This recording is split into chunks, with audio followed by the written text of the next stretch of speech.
everybody, this is Jason. Welcome to Liberty Live. Today we're going to be talking about the evidence of crucifixion. What is the evidence of crucifixion? What is crucifixion? And why do we need its evidence? Okay, first of all, crucifixion is the practice of impalement, hanging, or nailing or piercing someone to a tree, a rod, and or a cross. Now when I say the word cross, a very famous icon amongst believers is a two-sectioned joined wood consisting of a patibulum, and in biblical times it would have actually been a tree, whether the tree was tethered down and truncated into something that would look like a 4x4 or a 6x6, or actually one of the local trees on the ridgeline of Jerusalem. And in biblical times, now, and going all the way back to Assyria, Babylonia, and Persia, victims either had their arms tied to the patibulum, which is the crossbeam, by ropes, and then their feet were crucified. They were pierced literally with nails, something like this, Roman nails, something from 5, 7 to 9 inches long, or they had their hands. Now here's another thing. So in the crucifixion, a lot of the movies, they're getting debates about this, but a lot of the crucifixion practices say this is where the hand had to be pierced. Because if it was pierced here in the hands, by the way, biblically, this is your hand from here, here. Okay, like a hand breadth is the length of your entire hand from pinky to thumb. And so in the same way, a hand breadth would be from your middle finger to the below of your wrist. This is a better depiction. And this hand breadth, meaning that this is still your hand, this, because of the configuration of wrist bones, would stop the weight of your body from pulling through. If I, however, pierced your hand, the weight of my body could pull it through the soft tissue and, of course, rip you off the cross. So by piercing it into the biblical hand, which is just below our palm on the wrist, that would actually, the bones would catch the nail, and that would actually support the weight of the victim in conjunction to the other hand and the feet. Okay, now biblically the feet were either pierced one over the other through the top. However, what we want to discover today is the evidence of a heel bone called the calcaneus bone was pierced through the side. And I have actually here it is. I have a picture of this. The calcaneus bone from the side is actually the heel. So imagine if this is my foot and it's going like this, right? This is your heel bone. This would be my ankle. This would be the rest of my foot, and it would be pierced through the side.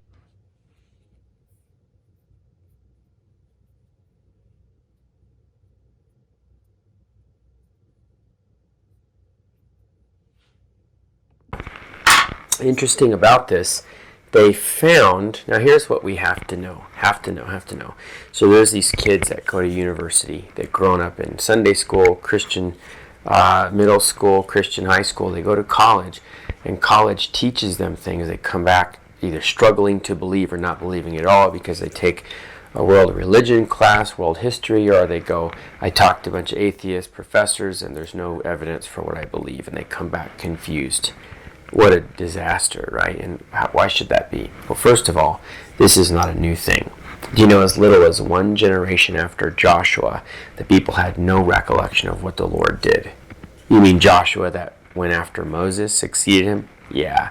You mean 10 Commandments, Moses, the crossing of the Sea of Reeds on the Gulf of Aqaba, the millions of believers coming from slaves to sons, from Egypt to Bnei Israel, the nation? Yeah.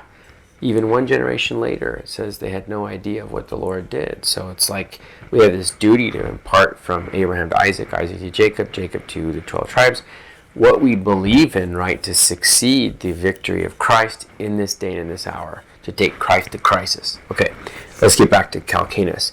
So in this account, they found in 1968 in a place near Giv'at Mazar in Israel, they found a ossuary, which is a bone box, a limestone box that holds the bones of a man, woman, or his family.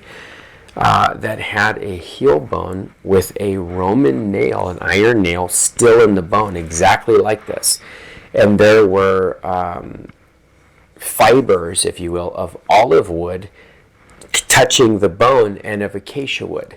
And so what they would normally do, for an example like this, is if they put the wood here on either side and nailed through it, for an example, if this was the cross, they would put it here, take the nail in and go this way, and that would forbid the victim from sliding his heel out from around the nail in the event that the head of the nail was not as large as this.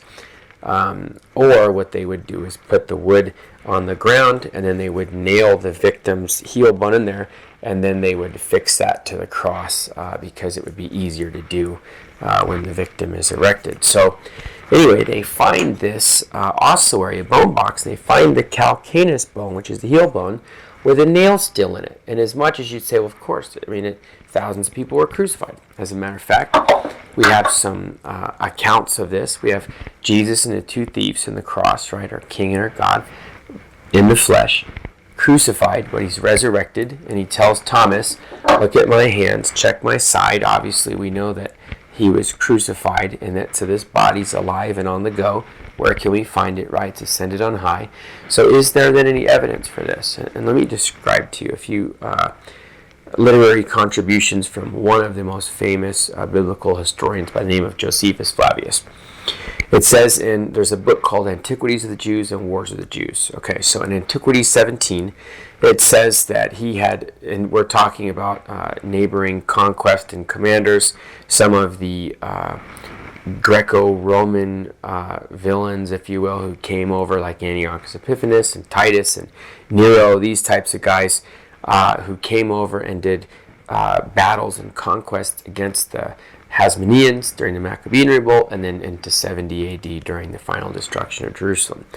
So Antiquities 14, it says he was feasting with concubines inside of the city, and he ordered 800 of them to be crucified while they were living. In Antiquities 17, it says he punished some of them that were most guilty, and others he dismissed. Now the number of those who were crucified in this account were 2,000. Antiquities 12, he whipped with rods, and other bodies were torn to pieces and crucified while they were still alive. So obviously this is a common practice by the time of the turn of the century. Although Jews used to take so much care of the burial of men, they took down those that were condemned and crucified and buried before the going down of the sun. That's in Wars 4. Wars 5, Josephus reports that the Romans crucified many before the walls of Jerusalem during besiegement in hopes to force a surrender. They numbered 500 a day until there was no wood left in Jerusalem for the purpose of crucifixion. Okay, so what we're saying here is that 2,800 crucified. Other accounts say several thousands. One day it says that obviously in the New Testament we have evidence of 3 people crucified. Another day they crucified 137. Another time they said there's another 2,000 crucified. So let's just say there's 5,000 roughly. And someone says, I don't know if I trust those, but I trust the gospel. So we at least have 3. How much proof do you think there is in the entire world? I mean, 5,000 crucified people, 1 resurrected Lord, so let's say 4,999, rough estimate. How many do you think we've found? What evidences do we have of this? This is very important because I'll tell you, the calcaneus bone of Yochanan ben Hagdol, which was the name of the Jewish man who was crucified. He was in his 20s or 30s. It was the only evidence of crucifixion in the world. And you're going, you mean like locally? It's like, no. Ever in the world, 5,000 people, 1 piece of evidence. Okay, 1968, we find this in Israel. Okay, finally in 2007, in Rome, about 37 miles from Venice in Po Valley, they find a body of a man with another calcaneus bone with a hole in it. The only difference is the nail's missing, and there's iron deposits all in the 8 or 9 millimeter hole. So now there's 2 evidences in the entire world about crucifixion. And we know thousands and thousands of people were crucified. Such a common practice, especially around 3, 4, 5, 6, 7, 8 BC by the Romans. They didn't invent crucifixion, but they really honed it in. Okay, so why is this important for us as Christians? Well, first of all, remember that Jerusalem was conquered 42 times. And remember that the last time it was conquered, it was unbelievable destruction. I mean, last time it was conquered that we have biblical history of. Unbelievable destruction. So much so that there was not one stone left standing upon another, burned to the ground. Okay, so here's the reason I'm saying this. If 5,000 people were crucified, give or take, and it could be so much more than that, but these are just what we had record of during these battles, historic battles and gospel accounts. If 5,000 people were crucified at a minimum, okay, and we have two evidences now in the whole world. One in the city of Jerusalem, where all of these events purported to take place, which they did, and one in Rome, where the practice of crucifixion was perfected. Two in the whole world. That's less than 0.1%. Less than 0.01%. Okay, less than point. It's probably like 0.00 and of evidential facts to back up the evidence that we have through historians and eyewitness accounts. Okay, so here I have a Codex of John.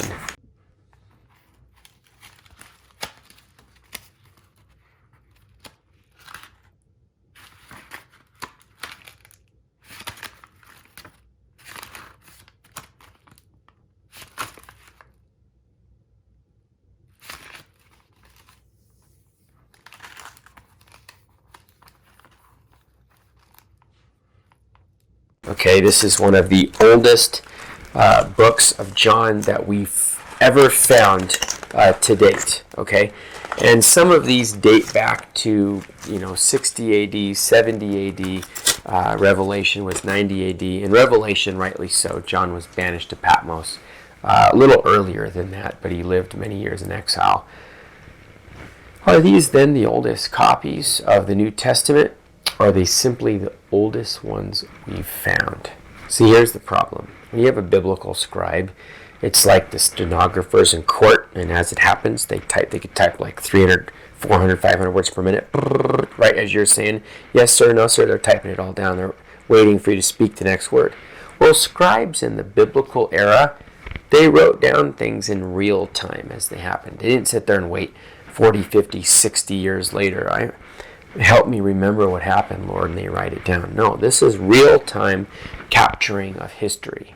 The reason that this is so important is because when people are newly saved and someone approaches them and says, the gospel is not reliable, it wasn't even written for 60, 70, 80, or 90 years after it happened, how could you believe that? Haven't you ever heard the telephone game, right? When you whisper something into someone's ear, and after it goes through 10 people, it comes back something completely different, and everyone laughs. Like, that's what happened with the Bibles. Well, first of all, when we found the Dead Sea Scrolls, it kind of proved that theory is debunked immediately. Second of all, what we understand about finding the Dead Sea Scrolls is not only was the Bible written in real time, but we found the oldest copy of the Bible in the world, which is 99.9% accurate to be true concerning the first covenant. Now, the second covenant, to think that it wasn't written until almost 100 years, 50, 60, 70, 80, 90 years later, is so erroneous, right? Scribes write things in real time. It's just that the things that we aforementioned show the proof of why we've not found yet earlier manuscripts. So this example, this copy of the book of John, it wasn't that it was written 60 years later. It's that it's the oldest copy we found thus far in the destruction layers of Jerusalem. If Jerusalem was destroyed so bad that something of such common, no one even disputes crucifixion in all the world. We know it happened. But if 5,000 people were crucified, and we have two evidences in the whole world to date, do you think it's possible that if there were like even 100 copies of the Bible, that we wouldn't have found them yet, or they're destroyed, or burned up, or hidden, or still buried, right? It's like we have to wake up from ignorance and from, well, where's the facts? It must have not happened. we have to consider really what went on there.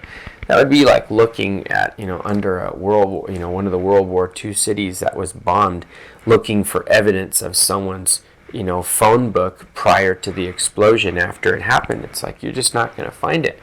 And the conquering of Jerusalem was no less devastating. And, we're talking 2,000 years on top of that, with a city being repopulated and the diaspora and the repopulation of, and they keep finding stuff every time they're digging. So the point of this understanding of these biblical facts and these theological realities is that we need to be a people like Josiah's generation. So you have Joshua's generation, and it says as little as one generation later, a generation arose that had no knowledge of God or what he had done for the people of Israel. And you're like going, that's even hard to believe. And then in Josiah's generation, it says that in the temple, someone found the book of the law. So all of a sudden, they find the Bible. Like, what do you mean you found the Bible? Wasn't it given to you at Mount Sinai and survived sequentially generation after generation, grandfather, father, son? Well, you would hope so. But if someone's not there to pass the baton from one generation to another, how can you receive it, right? I mean, we inherit these things, but inheritance is literally betrothed, passed down to, or given. And so, beloved, take this understanding, take this knowledge, take these facts, okay, and pass them on. Because this generation at hand, if we do not pass the baton, pass the light, if we don't, midrash means to contemplate or discern, set asunder, break down, investigate, realize, and discern the things which are hidden or contained within, about the scriptures, about our faith, about securing the realities of our eternal redemption in Christ Jesus for those of us who believe. If you don't take that and pass it on, we're doing a disservice to the generation that falls after us. And what an even greater shame if there lies evidence under the soil yet to be discovered, or that has been discovered, and we know not about it, right? Because, well, we're not seeking for it, or we're busy doing other things, and all of a sudden we are approached with a reality that we can't refute, and so we check the box. Gosh, maybe it must not be true. I can't prove it, and yet here the proof exists. The question is, what do you believe? What are you going to do with it?